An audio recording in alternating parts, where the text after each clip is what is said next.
नमस्कार, बैजूस आईएएस हिंदी में आप सभी का स्वागत है। और आज हम 23 अगस्त के द हिंदू समाचार पत्र में आए कुछ महत्वपूर्ण समाचारों का विश्लेषण करने वाले हैं। तो आइए शुरू करते हैं आज का समाचार विश्लेषण। सबसे पहले ये जान लेते हैं कि आज के इस सत्र में हम किन विषयों पर चर्चा करने वाले हैं। सबसे पहले सुप्रीम कोर्ट कोलिजियम को आधार बना करके एक एडिटोरियल लिखा गया है, हम उस पर चर्चा करेंगे। प्राथमिक स्वास्थ्य सेवा प्रणाली भारत में कितनी मजबूत होनी चाहिए, इसको आधार बना करके एक एडिटोरियल लिखा गया है, हम उस पर भी चर्चा करने वाले हैं। इसके अलावा अफगानिस्तान से जुड़े हुए न्यूज़ पर भी हम यहाँ पर चर्चा करेंगे।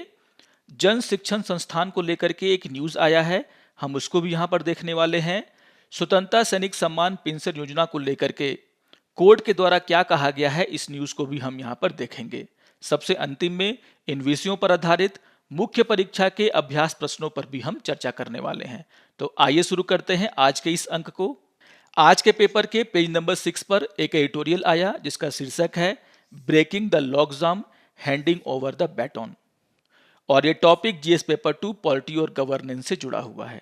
इस एडिटोरियल में सुप्रीम कोर्ट के कोलिजियम के द्वारा पिछले दिनों सरकार को जो 9 जजेस के नाम सौंपे गए हैं उसका जिक्र किया गया है। यहाँ पर यह बताने का प्रयास किया गया है कि जिस तरीके से बहुत ही कम समय में भारत के मुख्य न्यायाधीश एनवी रमन्ना ने इन 9 नामों पर कोलिजियम के सदस्यों के बीच में आम सहमति बनाई है, उसी तरीके से बहुत ही तेजी से सरकार को बिना समय गंवाए इन जजेस की नियुक्ति का प्रक्रिया शुरू कर देना चाहिए। यहाँ पर आप सभी जानते हैं कि अगर सुप्रीम कोर्ट में जजेस की कमी होगी तो बहुत सारे ऐसे मामले जो कि देश के लिए बहुत ही महत्वपूर्ण हैं, उनकी सुनवाई में भी देरी हो सकती है। यहाँ पर कहा जा रहा है कि प्रत्येक न्यायाधीश अपने कार्यकाल के दौरान यह कोशिश करता है कि वह सर्वोच्च न्यायालय में जो रिक्तियां हैं उन्हें भरे, लेकिन यहाँ पर बहुत सारे सफल हो पाते हैं और बहुत सारे सफल नहीं हो पाते। लेकिन जिस तरीके से भारत के जो अभी के मुख्य न्यायाधीश हैं यानी कि एनवी रमन्ना, उन्होंने बहुत ही कम समय में कोलिजियम के अपने सहयोगियों के बीच में इन 9 नामों को लेकर के जिस तरीके से सहमति बनाई है, वह अपने आप में बहुत ही अविश्वसनीय कार्य है। आप सभी जानते हैं कि उच्च न्यायालय और विशेष करके उच्चतम न्यायालय में जो नियुक्तियां होती हैं न्यायाधीशों की, वह एक बहुत ही जटिल प्रक्रिया है, क्योंकि बहुत सारे नामों पर कोलिजियम के सदस्यों के बीच में आम सहमति नहीं बन पाती। और इसी को देखते हुए यहाँ पर कहा गया है कि जिस तरीके से सुप्रीम कोर्ट ने अपना काम बहुत ही तेजी से किया है, उसी तरीके से सरकार को भी इन न्यायाधीशों की नियुक्ति में कोई देरी नहीं करनी चाहिए। यहाँ पर चयन प्रक्रिया को लेकर के बहुत सारी बातें कही गई हैं। यहाँ पर यह कहा गया है कि कॉलेजियम के सदस्यों के द्वारा यह सुनिश्चित किया जाता है कि चयन प्रक्रिया पारदर्शी और उपयुक्त बनी रहे। इस एडिटोरियल में अनुच्छेद 142 का जिक्र किया गया है, जहां पर पूर्ण न्याय की अवधारणा शामिल है। और आप सभी जानते होंगे कि देश का हर नागरिक पूर्ण न्याय के लिए सर्वोच्च न्यायालय की ओर देखता है, और इसीलिए जब कोलिजियम में किसी व्यक्ति के नाम पर चर्चा होती है तो वहां पर सबसे पहले यह देखा जाता है कि क्या वह व्यक्ति पूर्ण न्याय करने में सक्षम है या नहीं। यहाँ पर एडवोकेट्स ऑन रिकॉर्ड एसोसिएशन और अदर बनाम यूनियन ऑफ इंडिया केस जो कि 1993 में हुआ था, उस केस का यहाँ पर जिक्र है। और यहाँ पर सुप्रीम कोर्ट के द्वारा इस केस में उच्चतम न्यायालय में न्यायाधीशों की नियुक्ति प्रक्रिया को लेकर के मापदंडों की चर्चा की गई थी। और यहाँ पर यह कहा गया था कि जब भी कोलिजियम में किसी नाम पर चर्चा होगी तो सबसे पहले उसकी योग्यता को देखा जाएगा, और योग्यता का यहाँ पर मतलब है पूर्ण न्याय देने की उसकी क्षमता। यहाँ पर यह भी कहा गया है कि योग्यता पर विचार करते समय यह देखना पड़ता है कि चयन काल्पनिक, मनमाना या किसी पूर्वाग्रह से ग्रसित ना हो, यानी कि योग्यता को आधार बना करके ही किसी व्यक्ति के नाम पर कोलिजियम में चर्चा होनी चाहिए। यहाँ पर जो दूसरी बात कही गई है वो भी बहुत ही इंपॉर्टेंट है। आप सभी जानते हैं कि भारत विविधता से भरा हुआ देश है। हमारे देश में अनेक धर्म, अनेक जातियां एक साथ निवास करती हैं, और हमें यह सुनिश्चित करना होता है कि सरकार के हर काम में इन वर्गों का उचित समावेश हो, और यही सारी प्रक्रिया न्यायिक प्रशासन में भी लागू होती है। कहने का ऐसा ये है कि जब भी हम जजेस की नियुक्ति के ऊपर फैसला लेते हैं तो यहाँ पर यह भी देखना पड़ता है कि जो न्यायाधीश सुप्रीम कोर्ट में या फिर उच्च न्यायालय में नियुक्त हैं वे सभी वर्गों से आते हों, और सभी वर्गों के उत्कृष्ट और मेधावी लोगों को यहाँ पर जगह देना चाहिए। यहाँ पर यह क्लियर किया जा रहा है कि किस तरीके से कॉलेजियम के सदस्यों को एक न्यायाधीश के चयन प्रक्रिया में किन किन बातों का ख्याल रखना चाहिए। इस एडिटोरियल में कहा गया है कि न्यायाधीशों की नियुक्ति करते समय पारदर्शिता बहुत ही आवश्यक है। जैसा कि आप सभी जानते हैं कि भारत शायद एकमात्र ऐसा देश है जहां पर न्यायाधीशों का चयन न्यायाधीशों के द्वारा ही किया जाता है और इसीलिए चयन मानदंडों में पारदर्शिता बनाना बहुत ही आवश्यक है। न्यायिक नियुक्तियों में पालन किए जाने वाले मानदंडों का सार योग्यता, वरिष्ठता, समाज के वंचित वर्ग, महिलाओं, धर्मों, क्षेत्रों और समुदायों के हितों का विवेकपूर्ण मिश्रण है। यानी कि जब हम सुप्रीम कोर्ट के न्यायाधीशों के चयन की बात करते हैं तो वहां पर हम इन सभी को ध्यान में रख करके चयन करते हैं। और अगर हम अभी के 9 व्यक्तियों के बारे में चर्चा करें तो यहाँ पर कहा गया है कि ये जो 9 व्यक्तियों के नाम कोलिजियम के द्वारा सुझाए गए हैं उसमें 3 महिलाएं हैं, जिसमें से एक महिला आगे चल करके सुप्रीम कोर्ट का चीफ जस्टिस ही बन सकती है। इसके अलावा इन 9 लोगों में से एक व्यक्ति अनुसूचित जाति का है, एक व्यक्ति पिछड़े समुदाय से है। इसके अलावा अगर देखा जाए तो ये सारे 9 व्यक्ति अलग अलग राज्यों से संबंधित हैं। कोलिजियम के द्वारा वो सारी बातों का ध्यान रखा गया है जिसकी हमने अभी अभी चर्चा की है कि जब भी हम चयन प्रक्रिया करते हैं तो उस समय हमें योग्यता को आधार बनाना चाहिए।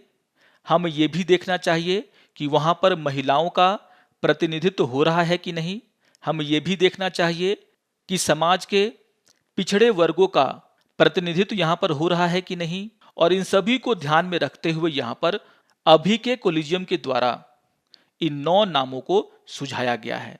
तो इन सभी बातों की यहाँ पर चर्चा की गई है और कहा गया है कि एनवी रमना के नेतृत्व में सुप्रीम कोर्ट के कोलिजियम ने बहुत ही अच्छा काम किया है और इसी को देखते हुए सरकार को भी अब अपने काम को तेजी से करने की जरूरत है और वह सुप्रीम कोर्ट के साथ तालमेल बिठा करके जल्द से जल्द इनकी नियुक्ति की प्रक्रिया को पूरा करे। आइए एक और एडिटोरियल के हम यहाँ पे चर्चा कर लेते हैं। आज के पेपर के पेज नंबर 6 में एक एडिटोरियल आया जिसका शीर्षक है focusing on disease sideline by COVID और ये topic GS paper 3 disaster management से जुड़ा हुआ है। तो आइए देख लेते हैं कि इस एडिटोरियल में कौन कौन सी महत्वपूर्ण बातें कही गई हैं। इसके हेडिंग को देखते ही आपको समझ में आ जाएगा कि यहाँ पर गैर संचारी रोगों की बात हो रही है और कहा जा रहा है कि अगर हमें इन गैर संचारी रोगों से निपटना है तो हमें अपने देश में प्राथमिक स्वास्थ्य सेवा प्रणाली को बहुत ही मजबूत करना पड़ेगा। यहाँ पर डेटा देते हुए समझाने का प्रयास किया गया है कि किस तरीके से कोविड-19 के साथ साथ ये जो गैर संचारी रोग है उनसे लड़ना भी बहुत ही महत्वपूर्ण है, जो कहीं ना कहीं कोविड-19 के कारण साइडलाइन कर दिए गए हैं। यहाँ पर कहा जा रहा है कि दुनिया भर में जितनी भी मौतें होती हैं उनमें से लगभग 71% गैर संचारी रोगों से होती हैं। यहाँ पर गैर संचारी रोग का मतलब है उच्च रक्तचाप, मधुमेह, हृदय रोग, पुरानी सांस की बीमारियां, कैंसर इत्यादि। और इन रोगों से बहुत सारे लोग ग्रसित हैं, हमारे देश में भी, पूरी दुनिया में भी।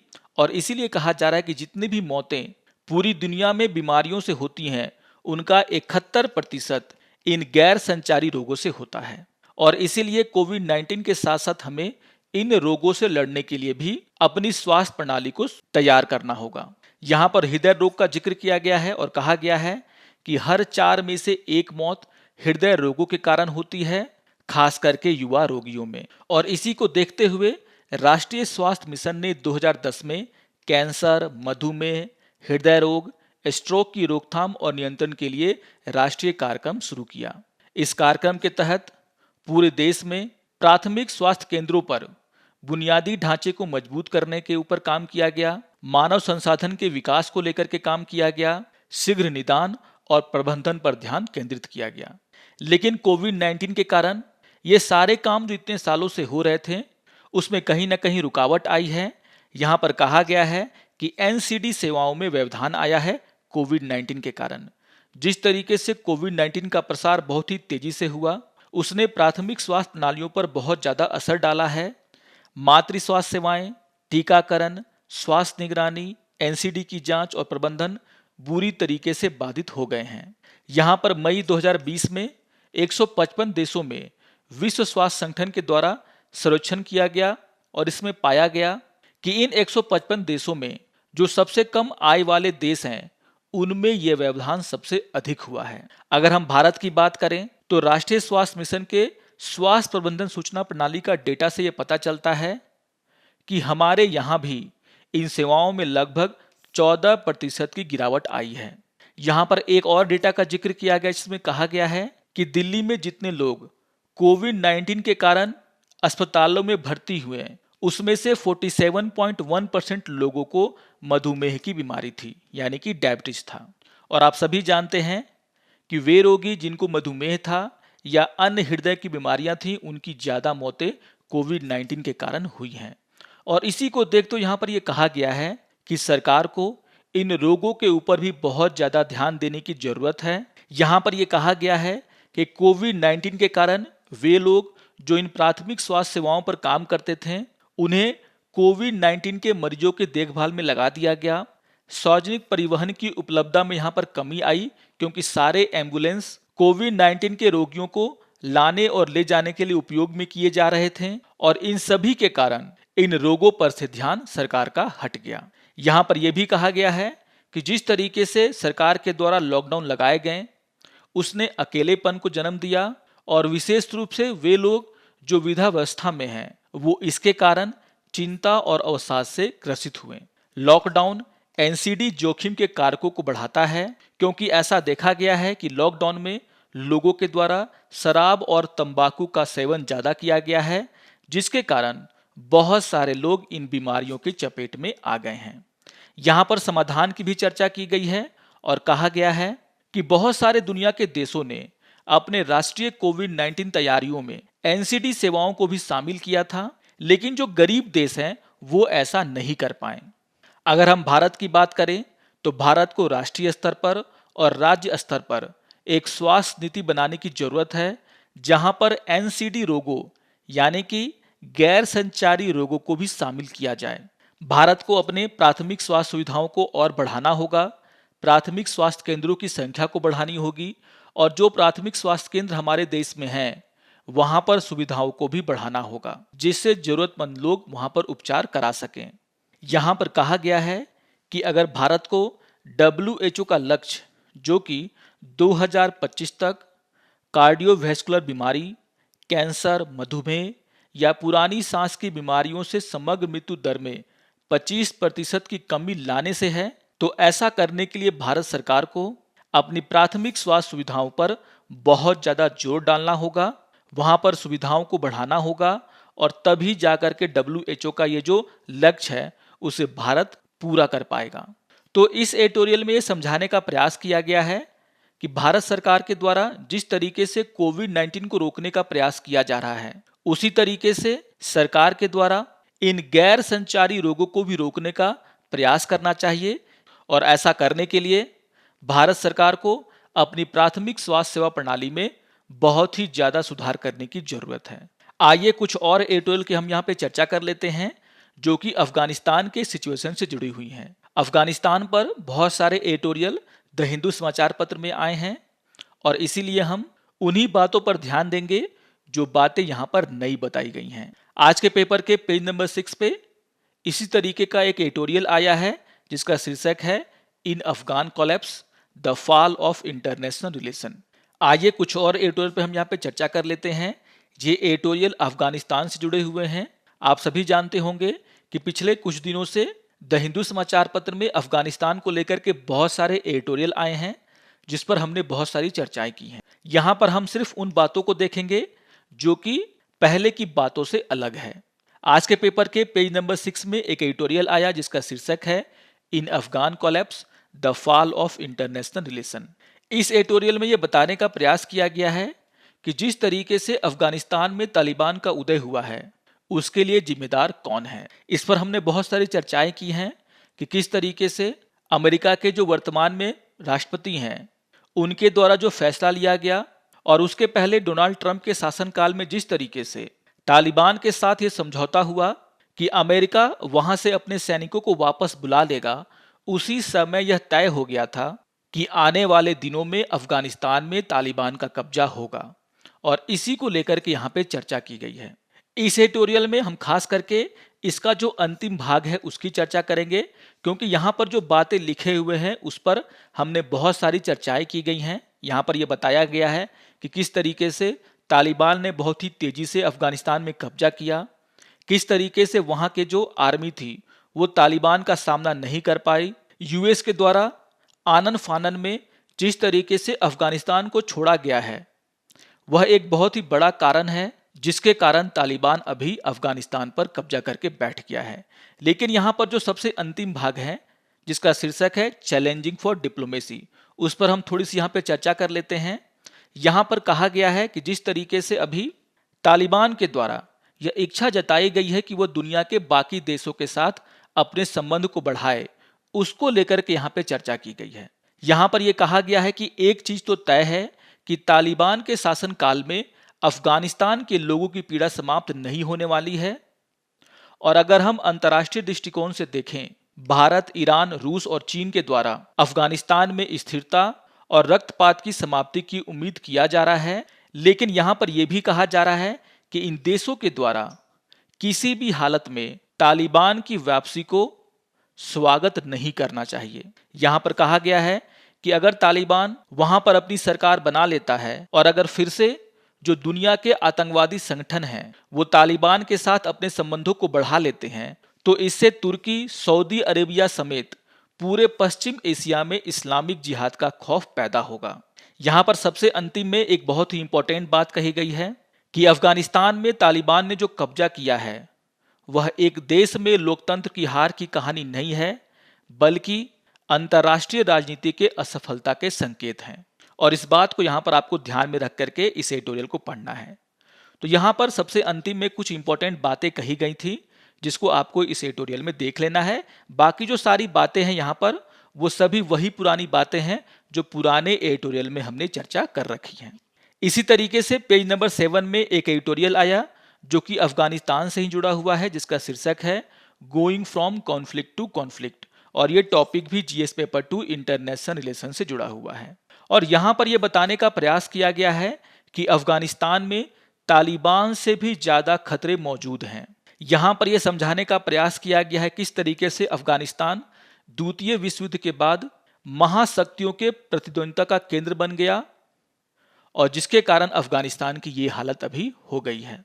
यहाँ पर इसको देखते हुए समझाने का प्रयास किया गया है कि दुनिया में जो बहुत सारे देश हैं जैसे अफगानिस्तान, सीरिया, लीबिया और इराक, वहां पर जो भी गड़बड़ी हुई है वो अमेरिका के विदेश नीति के कारण हुई है। और इसीलिए अब ये समय आ गया है कि अमेरिका अपनी ऐसी विदेश नीति बनाए जो कि अधिक मानवीय और कम विनाशकारी हो। आप सभी जानते हैं कि अमेरिका के द्वारा अफगानिस्तान, सीरिया, लीबिया और इराक में हमले किए गए, लेकिन बाद में इन देशों को उसके हाल पर छोड़ दिया गया और ये सारे के सारे देश अभी अस्थिरता के दौर से गुजर रहे हैं। और कहीं ना कहीं इसके लिए जो अमेरिका की विदेश नीति है वो जिम्मेदार है। यहाँ पर सबसे अंतिम में भी कुछ इंपॉर्टेंट बातें हैं जिसको आप लोग ध्यान में रखेंगे। यहाँ पर कहा गया है कि यूएस के निकलने के बाद से वहां पर नए नए देशों के द्वारा प्रयोग किए जा रहे हैं। जिस तरीके से पाकिस्तान, चीन मिल करके तालिबान का स्वागत कर रहे हैं, रूस और ईरान के द्वारा तालिबान के साथ बातचीत की जा रही है, भारत ने भी जो संकेत दिए हैं कि वह तालिबान के साथ बातचीत में है, यह कहीं ना कहीं अफगानिस्तान और उनके लोगों के लिए खतरे की घंटी है। और इसीलिए यहाँ पर कहा जा रहा है कि अफगानिस्तान के लोगों के लिए तालिबान से भी ज्यादा खतरे मौजूद हैं, क्योंकि जिस तरीके से दुनिया के देशों के द्वारा अफगानिस्तान में नई रणनीति के साथ तालिबान के साथ हाथ मिलाया जा रहा है या फिर संकेत दिए जा रहे हैं, वो कहीं ना कहीं बहुत ही गैर जिम्मेदाराना है, जिसकी यहाँ पे चर्चा की गई है।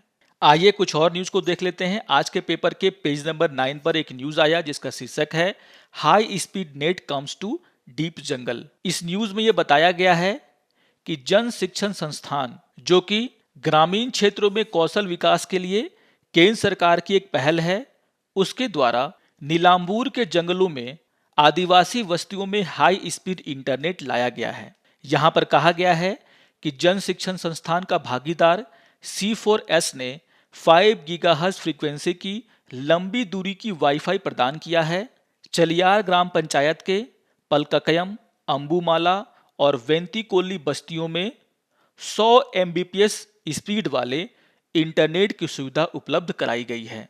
तो इम्पोर्टेंट न्यूज़ है, ये जो टेक्नोलॉजी यहाँ पर यूज़ की गई है उसका इस्तेमाल करके भारत के दूर दराज के इलाकों में आसानी से इंटरनेट को पहुँचाया जा सकता है। यहाँ पर जो टेक्नोलॉजी यूज़ की गई है उसका जिक्र किया गया और कहा गया है कि इस टेक्नोलॉजी के कारण ट्रांसमिशन में कोई लॉस नहीं होता है और उसी के कारण ये पॉसिबल हो पाया है कि इतने दूर दराज के इलाकों में इंटरनेट की सेवा पहुंचाई गई है। यहाँ पर आपको ध्यान में रखना होगा कि नाबार्ड के द्वारा भी इस योजना में मदद की गई है और उनके द्वारा इस योजना के लिए 5 लाख रुपए दिए गए हैं। तो इस न्यूज़ को भी आप लोग ध्यान में रखेंगे क्योंकि इस तरह की टेक्नोलॉजी का उपयोग करके भारत के दूर दराज के इलाकों में आसानी से इंटरनेट की सेवा पहुंचाई जा सकती है। आइए एक और न्यूज़ की हम यहाँ पे चर्चा कर लेते हैं। आज के पेपर के पेज नंबर 8 पर एक न्यूज़ आया जिसका शीर्षक है विडो गेट फादर पेंशन। इस न्यूज़ में ये बताया गया है कि दिल्ली उच्च न्यायालय ने यह दोहराया है कि दिवंगत स्वतंत्रता सेनानी की विधवा बेटी आश्रित के रूप में स्वतंत्रता सैनिक सम्मान पेंशन योजना का लाभ का हकदार है, यानी कि उसे यह लाभ मिल सकता है। यहाँ पर कहा गया है कि दिल्ली उच्च न्यायालय ने पंजाब और हरियाणा उच्च न्यायालय के साथ साथ कलकत्ता उच्च न्यायालय के द्वारा जो फैसले लिए गए हैं उस पर भरोसा जताया गया है और कहा गया है कि स्वतंत्रता सेनानी की एकमात्र आश्रित विधवा बेटी स्वतंत्रता सैनिक सम्मान पेंशन योजना की हकदार है और उसे ये लाभ मिलना चाहिए।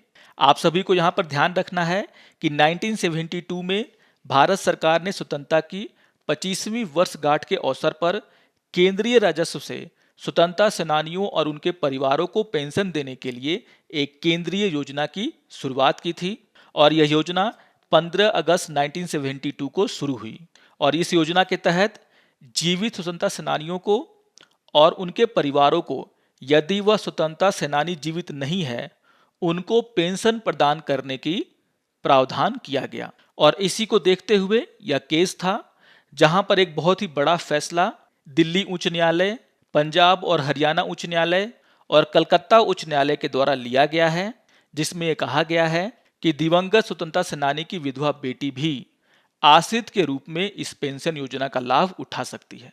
आइए अब आज के विषयों पर आधारित मुख्य परीक्षा के अभ्यास प्रश्नों पर चर्चा कर लेते हैं। यहाँ पर क्वेश्चन नंबर 1 है, प्राथमिक स्वास्थ्य सेवा प्रणाली को मजबूत करने से गैर संचारी रोगों के बोझ से निपटने में मदद मिलेगी, इस कथन पर चर्चा करें। जब आप इस उत्तर को लिखेंगे तो भूमिका में यह बताएंगे कि दुनिया भर में होने वाली मौतों में से लगभग 71% गैर संचारी रोगों से होते हैं। यहाँ पर आप ये बताने का प्रयास करेंगे कि किस तरीके से कोविड-19 के साथ साथ ये जो गैर संचारी रोग हैं उनसे लड़ना भी बहुत ही जरूरी है।